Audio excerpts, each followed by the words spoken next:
Welcome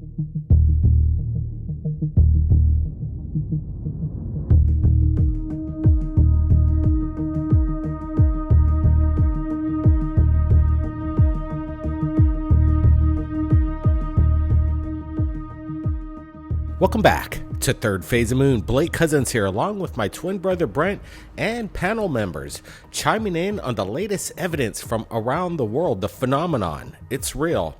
And what's also real are volcanoes. Right here on the big island of Hawaii, the world's largest volcano has once again erupted.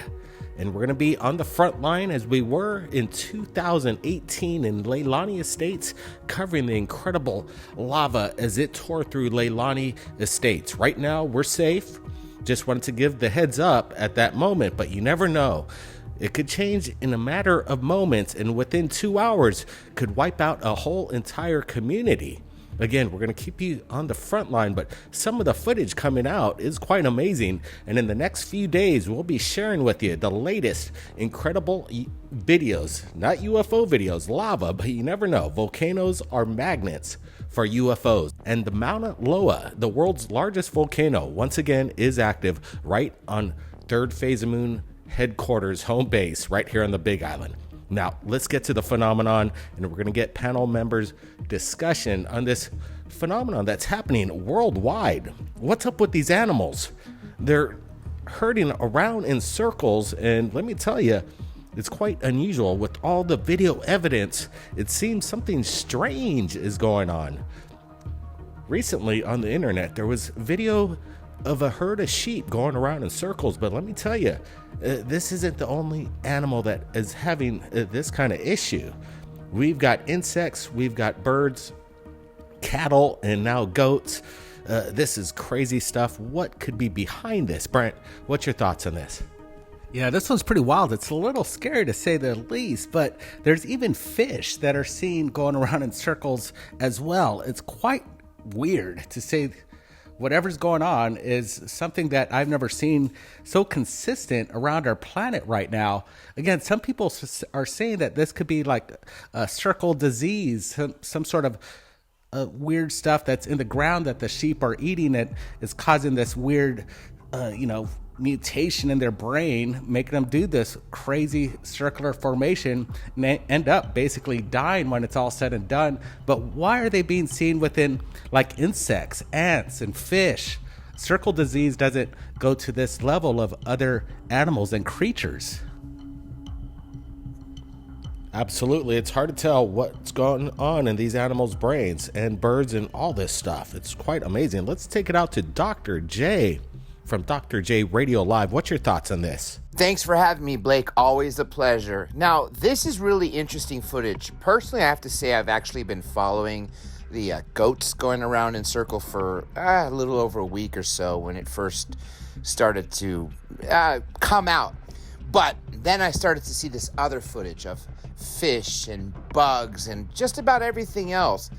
There are three elements I'd like to say about it. First, we have to obviously expect that there could be a natural explanation for this.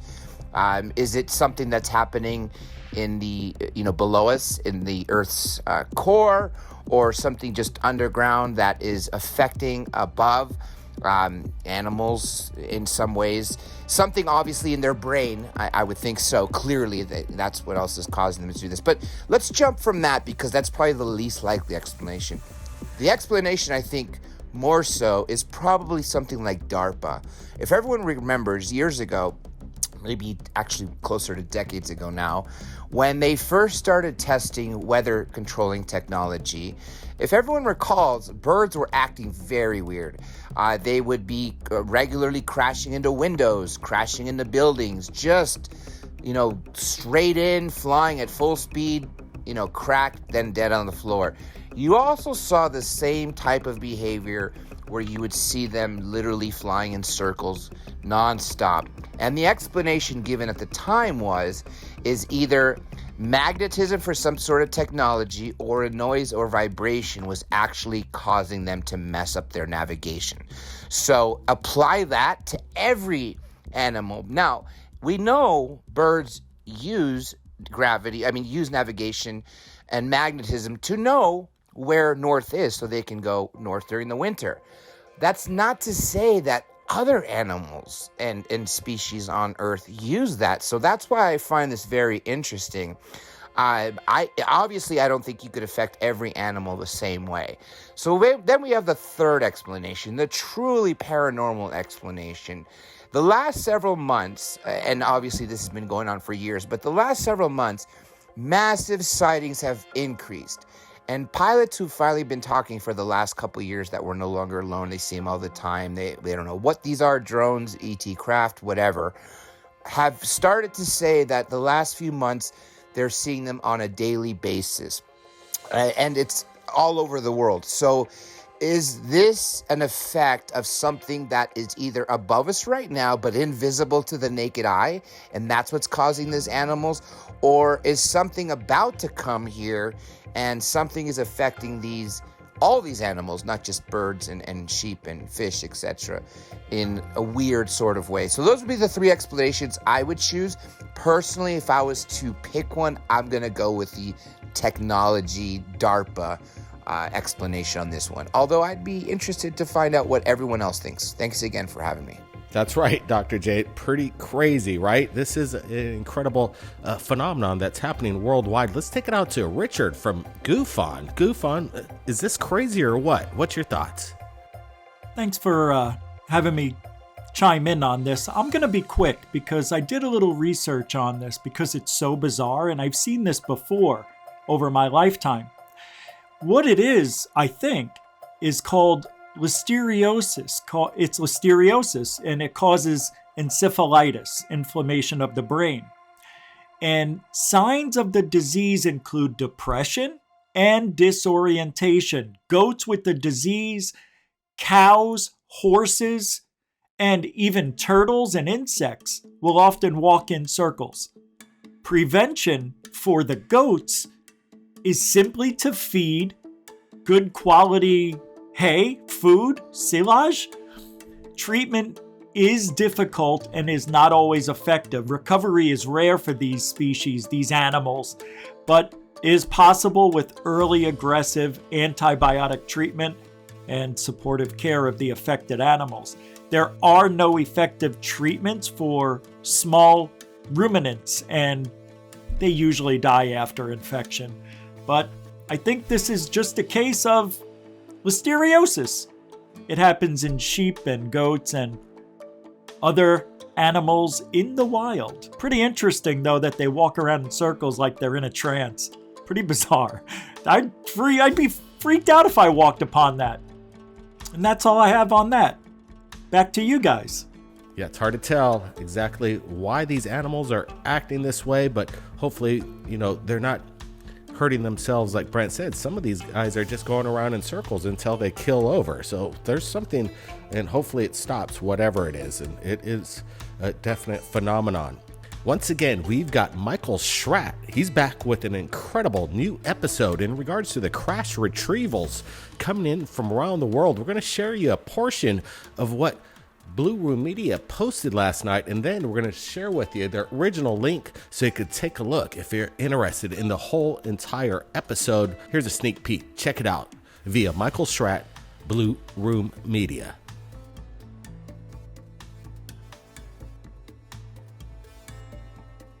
Hi everyone, thanks for being with me today.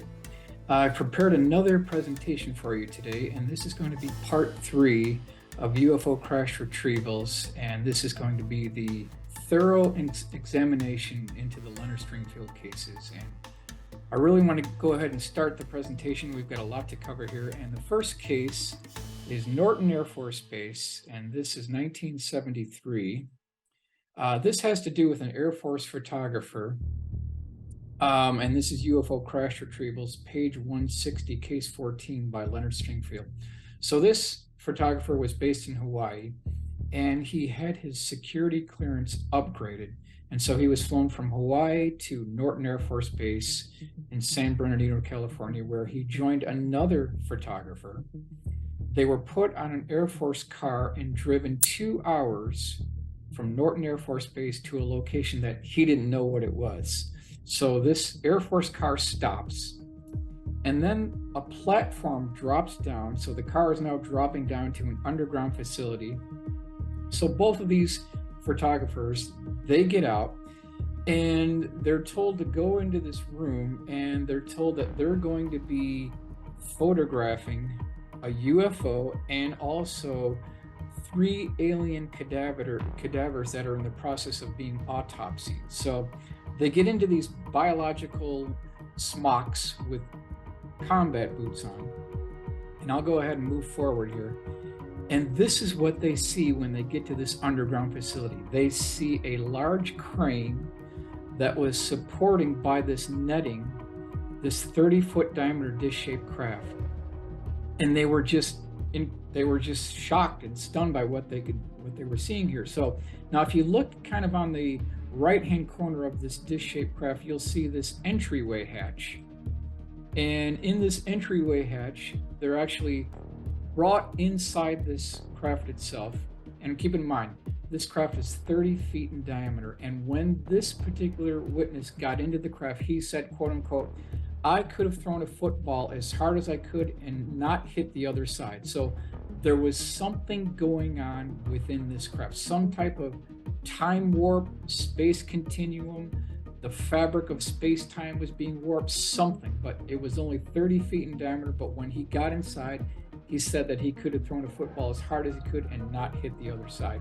And this is being supported by netting on a crane. Now, his job, once he got inside the craft, was to photograph all the display panels, the buttons, the switches, the dials, the levers. There were other people in there too. So I asked my good friend Rudy, this is a drawing by Rudy Gardea, to go ahead and do a detail view, which you see on the upper left-hand corner here, of a cavernous interior, something that looks much larger than 30 feet in diameter, just a cavernous interior. So here you see he's photographing these different display panels. And then off to the right, you can see that they're performing this autopsy. So this, in a nutshell, is the case from 1973. And I'm going to move forward here. And we'll go back just a second here. Now, of course, we've all heard that these underground facilities are connected via tube shuttle system, underground high-speed tube shuttle system. So is there any evidence for this? So I started digging, and I came up with this article. This is from the Los Angeles Times, June 11th, 1972. Tube shuttle using electromagnetic suspension. And very interesting here. We'll do the headline. LA to New York in half an hour. 10,000 mile an hour tube train plan developed. Again, Los Angeles Times, June 11th, 1972. And they do kind of a detailed view of what's going on here. And I'll move forward here to get you the detailed view. And now you can see that what they're doing is they've got these gondolas and they've got a vacuum tube. So they're sucking out all the air, and then they're using liquid hydrogen, liquid helium to super chill the bottom of these gondolas. And then they're using electromagnetic suspension to speed these tube shuttles down these tubes at 10,000 miles an hour. And again, if we back up, this is again from 1972. Now, do we have any further evidence to support this? Is there any further evidence that we can come up with that can actually support this other than a Los Angeles Times article, which is referenced from a Rand Corporation article? So again, I started digging and I came up with this article. This is interesting. I'm going to turn myself off here so you can see this. This is Project Rand, Proceedings of the Second Protective Construction Symposium, Deep Underground Construction, Volume 2. The date for this is March 24th, 25th, 26th, 1959. Document R-341 by the Rand Corporation. Now, if you go into this document, and I'm going to forward here, I'm just going to read this couple of sentences here. Just as airplanes, ships, and automobiles have given man mastery of the surface of the earth, tunnel boring machines and shaft sinkers will give him access to the subterranean world.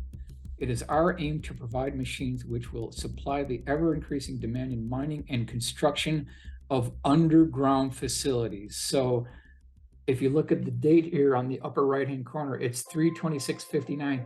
By 1959, they're already talking about tunnel boring machines, shaft sinkers, and this just being as common as airplanes, ships, and automobiles. That's the way they're thinking in 1959. 2022, you know they have just made a tremendous amount of progress with these underground facilities, these underground tunnels. They are absolutely crisscrossing the United States, connecting NORAD, connecting Eglin Air Force Base, all over the country. It's very clear at this point that they have developed a series and network of underground tunnels, no doubt about it. Now let's go ahead and move on to the next case here.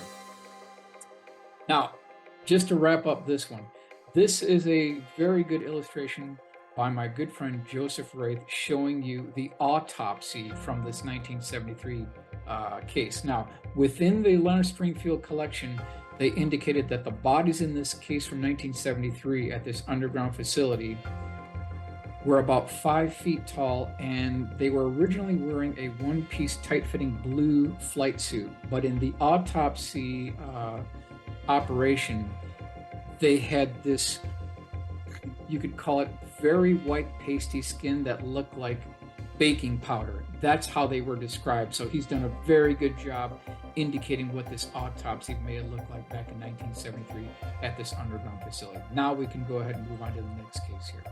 This is McClellan Air Force Base, 1973.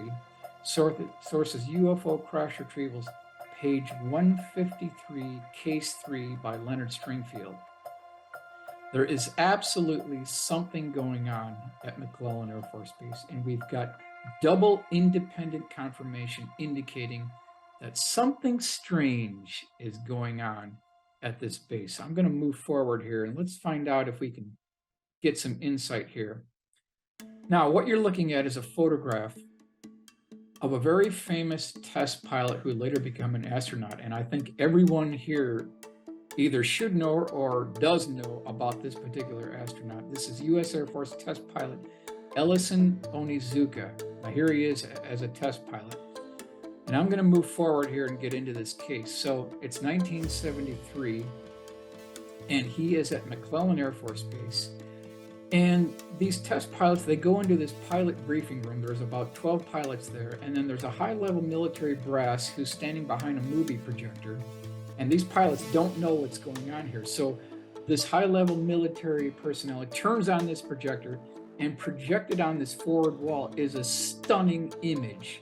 It's a black and white movie. It's relatively short in length. This has been seen at other locations around the United States, other military Air Force bases.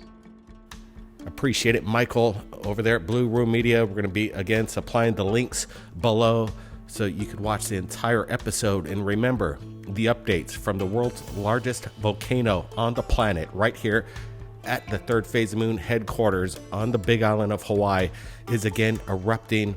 The last time was 1985, and it has awoken. We'll be keeping you updated in regards to the recent events as they unfold. Everybody, keep your eyes on the skies. Blake Cousins, we'll see you next time.